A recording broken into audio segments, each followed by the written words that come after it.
So far, in Generation REWEAR, we've met innovative designers, brands and companies rethinking their approach to the design, manufacture and care of our clothes.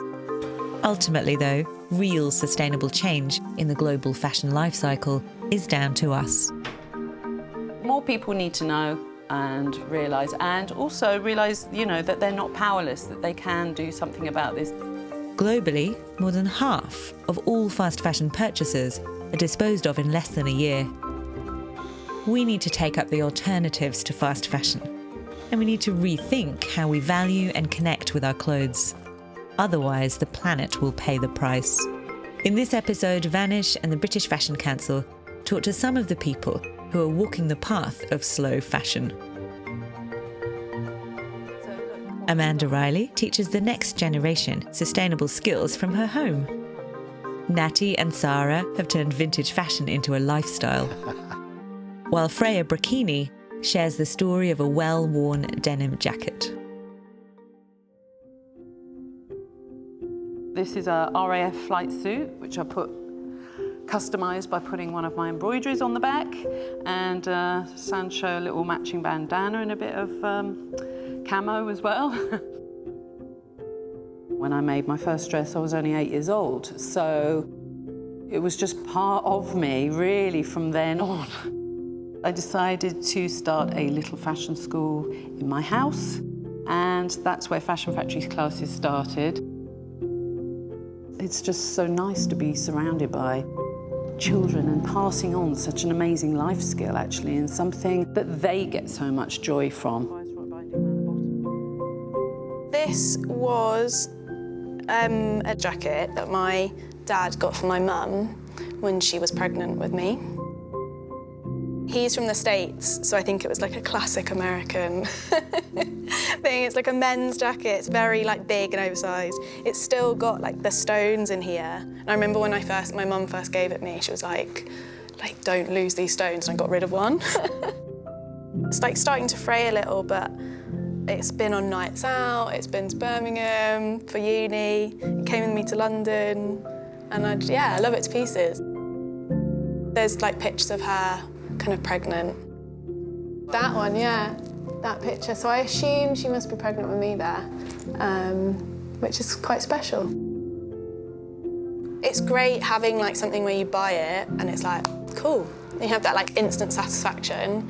Whereas I think with an item of clothing that's passed down, it's kind of that idea of if these walls could speak, if this clothing could speak, what's it seen, what's it done, where has it been? And I think it kind of feels I don't know, that person's with you, I guess.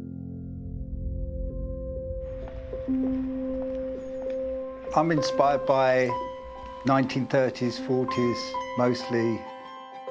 I went through a lot of different styles, from pre-punk, kind of do-it-yourself, finding clothes and altering them, maybe finding a coat and cutting the back of the coat and going around the zip and creating this mad short coat.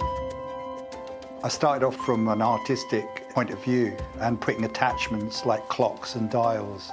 But then I've got more interested in fabrics and that led me to the style that I like now. One day I was in my kitchen and I was listening to an environmental scientist talk on the radio, and what he said was actually it was frightening, it was quite disturbing. And then everything really became a reality from that moment, and I just thought I have to act. What can I do to help, prepare future generations for the challenges that are probably going to lie ahead as well? I always had hand-me-downs, always had clothes from family and friends.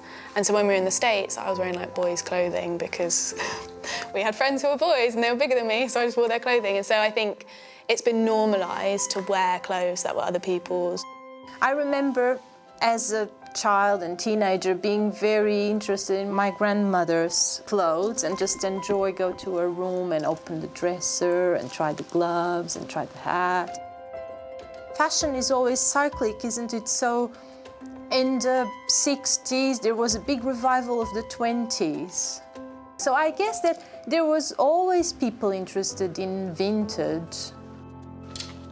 I think it's really important to sort of tune into, you know, how much effort goes into making something and creating something. There's nothing better than really creating it yourself. There are dresses which have been made out of jeans and then we've patchworked the legs together to make the sort of full skirts on them. We've used bed sheets which we've tie-dyed to make little jumpsuits. Pretty much everything that you see there has been upcycled by them.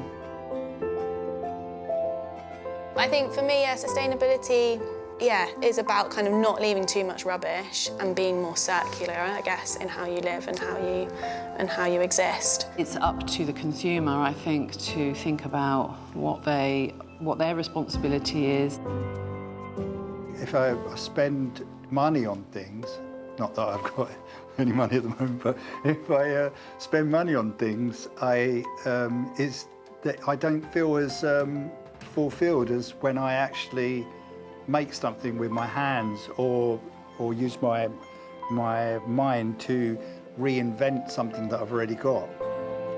Sustainable is something that is going to morph into something else. It's not going away. It's not going to end up in landfill or in the sea or cluttering up somebody else's country.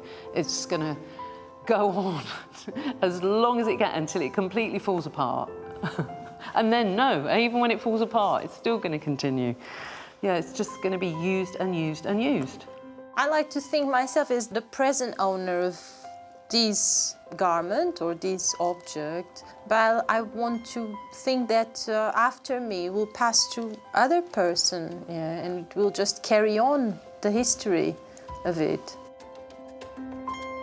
I think people must be getting to the point where they realise they've got loads of clothes in their wardrobe and most of them they're not wearing, and that maybe we should start doing something about this.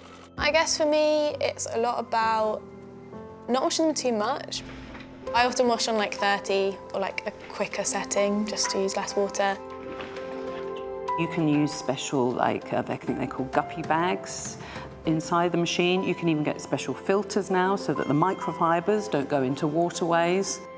If you own less stuff that is vintage, but you really appreciate your things, you want to keep them going. So not only you will learn yourself to make the things last, but also you are contributing for little businesses and things that should carry on existing. There is a thing about, I think, older clothes are just better made.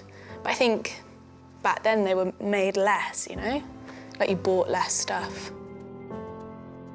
Only buy it if you really need it and if you think you're going to wear it a lot. And that's kind of like the simplest way to be more sustainable, I guess. You can get a really good basic thing that you'll wear forever and form like a key part of like every outfit you wear. You can upcycle anything, you know. If you've grown out of something, I've made plenty of my dresses or skirts bigger. It's not that hard to do. It's just about showing different ways and showing that there's alternatives and interesting stuff to look in the past and, and just enjoy it. If everyone starts upcycling like we're doing, then all of these fashion companies, they might try and upcycle the things that they've done. Creating these habits younger is so important. I think the next generation are pretty scared, and like our generation are pretty scared, so are all trying to take baby steps, but it relies on everyone taking those baby steps, I guess. Brilliant, great. Okay.